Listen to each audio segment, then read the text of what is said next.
Kenneth Copeland is in the business of saving souls. As his bank account statements would attest to, it's a very lucrative business.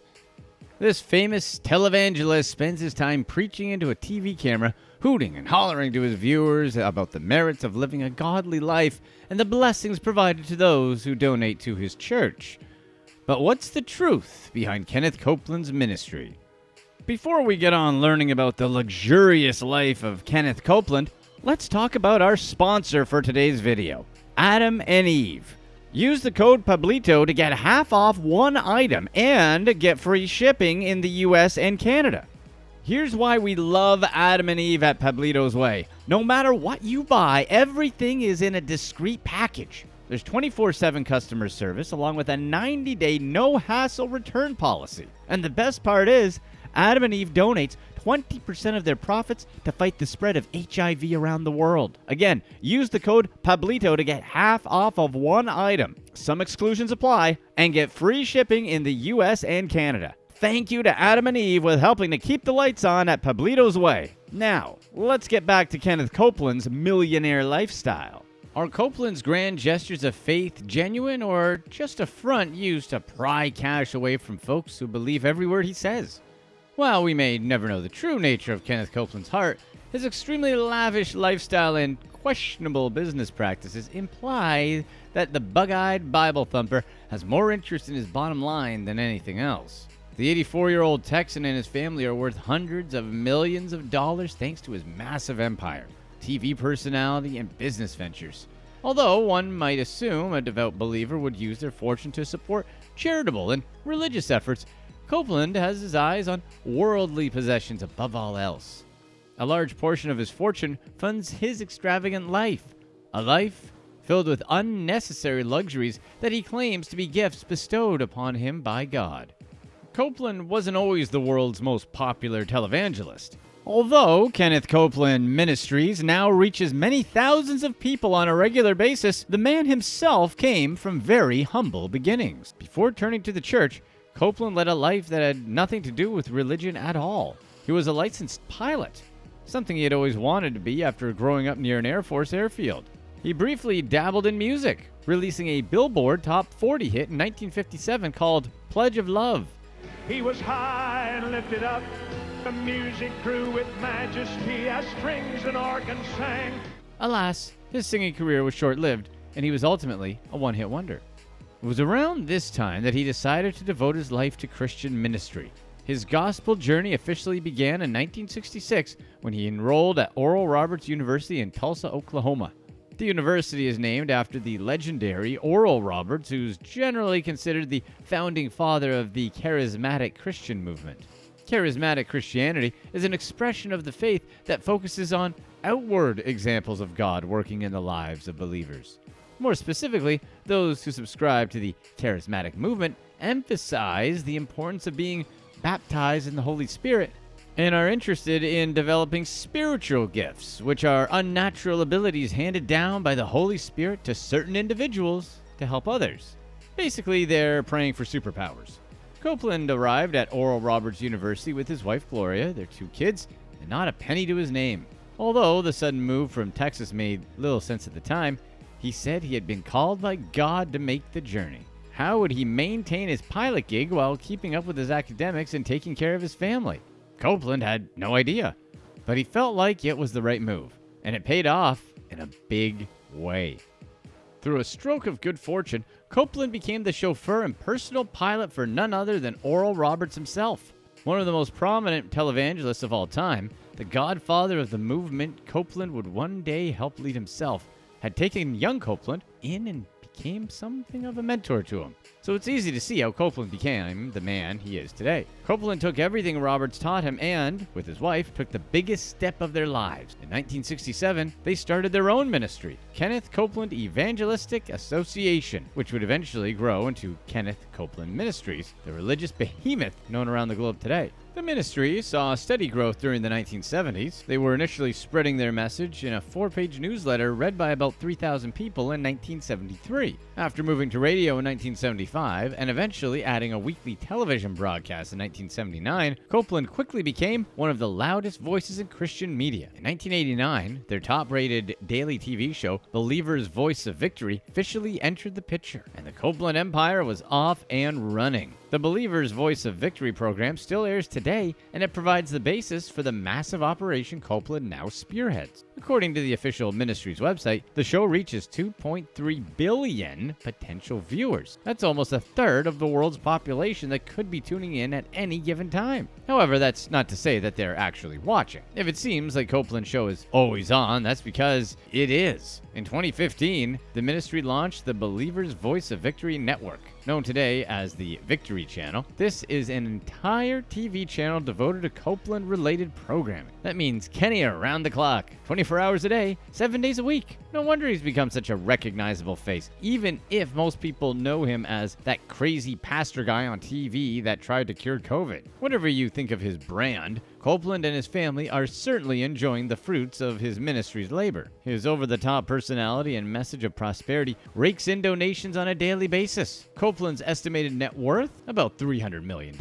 That's a lot of dough, and it's earned him his place as the richest pastor in the world. How exactly did preaching the gospel on TV earn Copeland that kind of outrageous cash? It's important to know what Copeland says to his audience to understand why they're willing to donate so much money to his ministry. Kenneth Copeland is one of the biggest supporters of prosperity gospel. In case you haven't been following our channel lately, we'll go over prosperity gospel briefly again. It's the idea that God financially blesses those who give to the church and perform good deeds. While it's never explicitly described in the Bible, this belief system has become widely popular thanks to televangelists like Copeland, Joel Osteen, and Creflo Dollar, who tell their large viewerships to hand over their money and obey the rules laid out in the Bible faithfully. If they do this, their wealth will multiply as a result, or so they say. The message of prosperity gospel is criticized for preying on those who are struggling financially. These folks hear a guy like Copeland and think God will turn their lives around if they just send him some money. What's a few dollars in donations when there's $1 million reward waiting for you? Copeland has snared more than a few individuals in his prosperity trap, and his enormous net worth speaks to its effectiveness. The televangelism giant doesn't hold back from acknowledging his tremendous wealth either.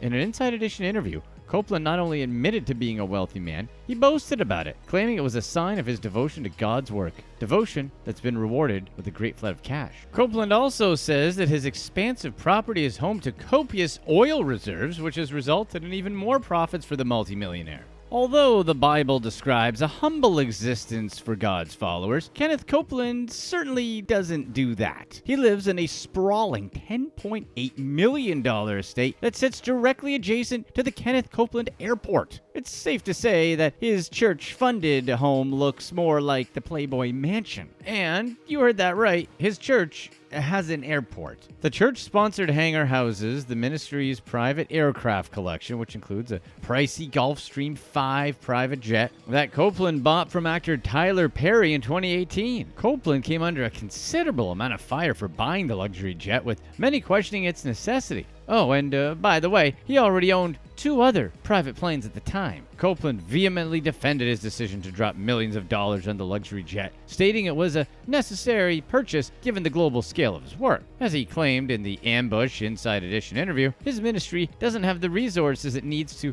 fulfill all of the many commitments it has lined up around the world. Tyler Perry's Gulfstream jet would help with that, or so Copeland insists. In 2010, for example, Copeland's ministry had promised to provide substantial aid to the disaster relief efforts in Haiti after a devastating earthquake hit. The relief assistance program was dubbed Angel Flight 44. Well, despite the lofty promises, Angel Flight 44 never took off. A spokesperson for the Copeland brand would later explain that they simply didn't have their planes in proper working order, denying that the ministry had ever officially committed to any relief effort in the first place. As a result, Copeland's critics ripped Copeland apart for the debacle and that he used the incident to justify buying Tyler Perry's jet. He needed it to do God's work, you see. The plane wasn't so he could fly between his various vacation homes, which he was ultimately caught doing. Copeland's involvement with Huckabee's bid for the presidency raised a lot of eyebrows.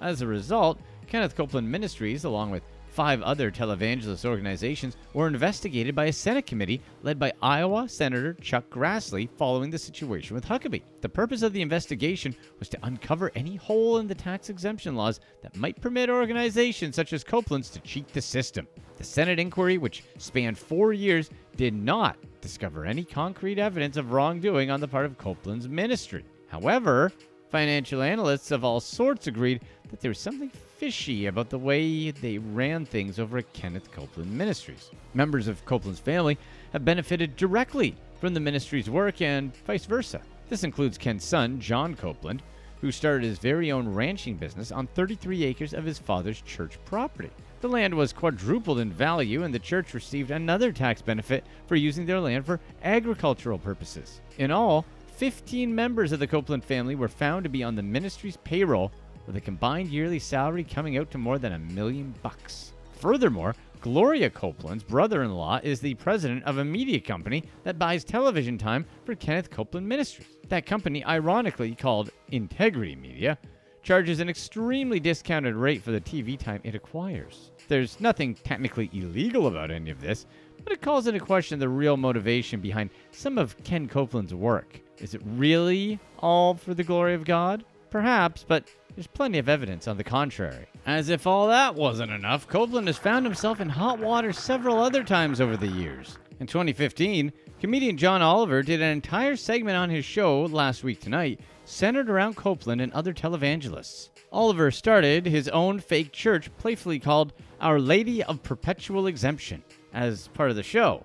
The point was to highlight the immense amount of untaxed donations ministries like Copeland gets from viewers who buy into their prosperity gospel message. Oliver succeeded in exposing the sketchy nature of these transactions, collecting many thousands of dollars in donations in just 1 week, much of which would not be taxed. Oliver ended up giving all the money he obtained to Doctors Without Borders rather than hoarding it for himself, but the televangelists he satired are not so generous. There's also the tragic story of Bonnie Parker, cancer patient who chose to donate all of her money to Ken Copeland's church rather than seek professional medical help for her condition. She believed Copeland when he said God would heal her if she sowed her money properly. In 2004, Parker passed away, neglecting to receive the treatments she desperately needed. Nevertheless, Copeland pocketed her money all the same. Copeland showed off his total disregard for science once again just this past year during his now infamous COVID-19 rant.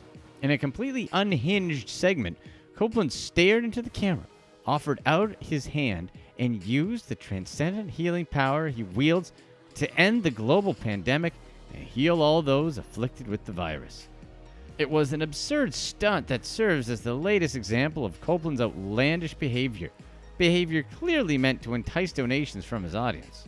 Even though so many Americans, including many who watch his program, lost their jobs as a result of the COVID-19 outbreak, Copeland insisted that they should continue to offer up donations to his ministry and that doing so would bless them financially in the long run. The prosperity gospel at its most manipulative. Despite his many glaring flaws and the multitude of controversies, Kenneth Copeland and his ministry will continue to flourish as he approaches the twilight of his life. Why is he so popular? There's a certain irresistible hope in the message he spouts to his avid viewers. People love to hear that they're going to be rich and God is going to bless them. It's an uplifting thing to be told. Unfortunately, for those who resonate with the prosperity gospel's message, there are leeches in the holy water that seek to profit from their vulnerability. So is Copeland a true man of the cloth, or just another leeching preacher who's looking to steal your money? Click here to watch one of these next videos.